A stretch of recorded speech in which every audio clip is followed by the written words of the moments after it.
the Memorial Fund, or the JLV part of the Memorial Fund for Men's Cancer Awareness, all started back in grade school and in middle school, while a bunch of us that hung out as percussionists at our middle school and high school became great friends, four of us, one being Jose Luis Vela and myself, Luis Javier Martinez. And we became best of buds, and we all graduated and went on our separate ways to colleges and universities. Later in life, back in El Paso, Texas, where we originated, was a get-together with the four of us. We decided to get together to play golf as a way of reunion. And this happened for almost 6 years, playing golf all through the Southwest and in other states. Jose Luis Vela became heavy set and was struggling up the greens and was breathing heavily, and I asked him, what's going on, Joe? And he says, there's nothing going on, I'm just fine. And I says, you work for the city of El Paso as an engineer. You should have good insurance, why don't you go get checked or find out what's going on? And I didn't think he took my advice. A few days later, he had collapsed while gardening with his wife in his backyard. And 10 days later, he passed away. He had suffered from lower intestinal cancer, stage 4 and 5 till his death. So that started us the road to the JLV Memorial Fund, and where his parents and his sisters had asked me to do a fundraiser for them in his behalf, because he was well-liked, a community-involved person, a volunteer, the go-to guy for events and volunteering. He was an avid golfer and sports guy, and he really enjoyed life to the fullest. So when they asked me, I said, sure, what can we do? And they, of course, being golfers, we decided to do a golf tournament, and thus started our first tournament. From that tournament, we went into our, I believe, the third year into the tournament and giving scholarships. At that time, we were giving music scholarships. And we became very much involved with local high schools to giving out scholarships for that. Then it just grew exponentially. It just became a well-liked, fun-loving, great time tournament. Thus, we became, what are we really doing with this, and what are we going to do with it? What is our true purpose of this tournament? What are we really accomplishing? So we had a semi-board meeting at the time, and we developed the JLV Memorial Fund, and we came up with the trademark patent phrase, men's cancer awareness. Searching through this men's cancer awareness, I found out that I'm the only one that had men's cancer awareness, that it was not taken. So I really started to see that there was a need for the outreach and education for men to get early screening. And that is part of our mandate as a nonprofit 501c3. And we became what we are now called the Memorial Fund for Men's Cancer Awareness. We are on our 9th year, going into our 10th, but we definitely have gained ground and are multi-events throughout the years. We've done from 5Ks, small ones but still decent ones, biker rallies and bicycle runs, and also our money event, biggest event, our golf tournament. So now we're in our development stage to taking our interviews with cancer survivor fighters to the national platform to launch our YouTube series here, and thus we've begun our journey, our second half into our adventure, I guess you would say, an adventure. But I'm Luis Javier Martinez. I'm the founding chairman of the Memorial Fund. I invite you all to participate and share on our YouTube, and be able to, those that have gone or going through the cancer experience, to feel free to send us your video into our website. It will be edited and uploaded later.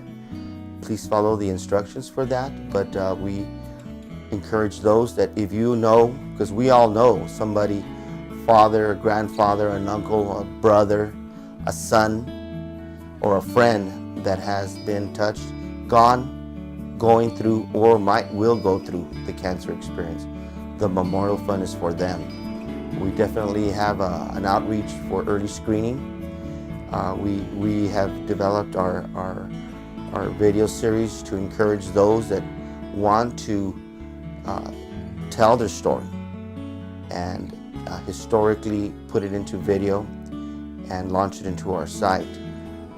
We are a 501c3 nonprofit, so we are geared to helping other men's cancer awareness survivor families for scholarship programs, and also to help them with their travel expenses to various cancer centers.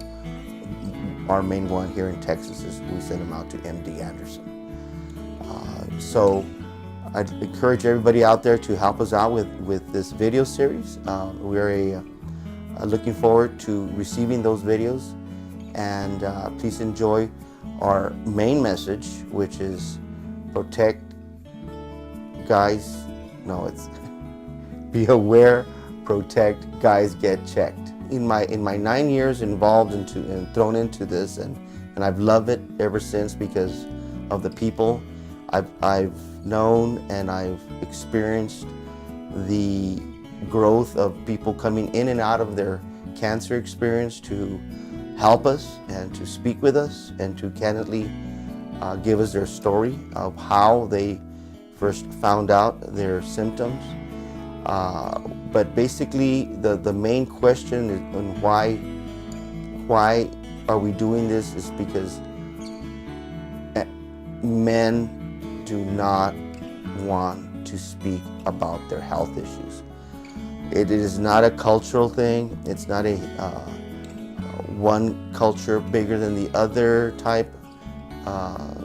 In the Hispanic Latino, it's not a machismo thing, or in any other form. It's a awareness. Once men start to feel comfortable with discussing their health issues, they become aware and they choose to start getting screened early. Now, the other question is, how early should we all get screened? Well, I believe that if you feel symptoms and know your body well enough that you can understand your body when it feels wrong, even sense that there's something not right, fatigue, passing blood, excessive weight, just chronic pain, those are all major symptoms. But if you have history in your family, either your mother or your father, I suggest the earliest would be as soon as you can be of age to get one, in your late 30s to your 40s. And of course, most people say by your 50s. I just think that it depends, and it's solely a way of gauging it by your own health awareness. Now, the main objective, or our mission statement, or our mandate is for the outreach and education on early screening. That is the whole purpose, because most cancers and most levels are detected as soon as you can. The earliest possible screening is the best, of course.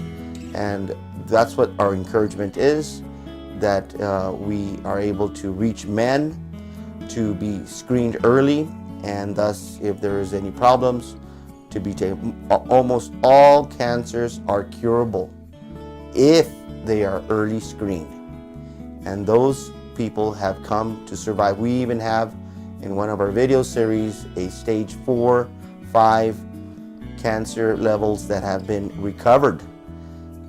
But we don't want to go through that heavy stage 4 or 5 cancer experience. Nobody does.